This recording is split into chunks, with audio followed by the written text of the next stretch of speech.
Abigail. You are the most stunning woman and soul to have graced this earth. It is the most powerful yet humbling fact that of all the people you've met on your journey, of all the paths you've crossed, and places you've been, you're here with me today. You have allowed me to see the good in everything again, and you put the color back in my life. Falling in love with you reminded me of the Wizard of Oz, when Dorothy opens her door in her black and white world into a technicolor world filled with magic and beauty. You let me wear my rose-covered glasses without fear that you would break my heart. You are the type of partner that goes above and beyond just because that's simply who you are to the core. Your beauty radiates so bright that evil burns to ash when it's in your presence. You are the woman who doesn't fit into any box that's ever been built before. You are the woman who catches the eyes of everyone who walks into a room. A woman who leaves the most meanest screws just kinder and softer than she found them. You know how to put the fire that burns within me during times of stress. You extinguish the flames instead of adding to the fuel. You are my calm and my morning star. I am so blessed to share this life with you. Thank you for choosing me every time. I vow to you these things.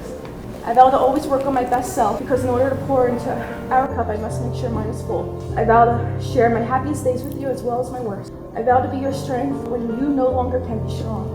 I vow to comfort you through tough days and be your pedestal on your best days. I vow to always cheer you on, and I will be the loudest in the crowd. I vow to remind you of your worth through my words and my actions. I vow to support your dreams, endeavors with strength, love, patience, and kindness. I vow to become one with you. I love you.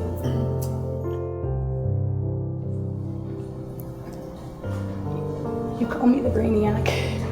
Yes, I've been taking notes, but it's on how you taught me how to love. You're the one who taught me and encouraged me. You've taught me patience, when to hold on, and to let go. Times you've held me and loved me and cared for me. You taught me how love is not just a word. You taught me how to. My studies might be done, but I'm never gonna stop. You've loved me through so much. We've been through so much in the past couple of years. It's through the thick and the thin, through the sickness. We're going into the health. Yeah. Getting me from the nerd to the doctor. And every moment in between. I can't imagine getting through any of it without you. My life is no longer mine. My life is yours, it's ours. It's shared. Nothing ever will be mine again. Always be yours. I love you for teaching me things that I never knew.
Nothing worth having comes easy, said by Theodore Roosevelt.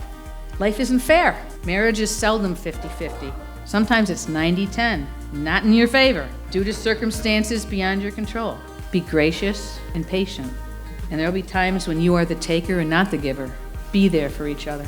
Forgiveness does not change the past, but it does enlarge the future. Paul Louis Boas. I saw a shining example of these behaviors just this week.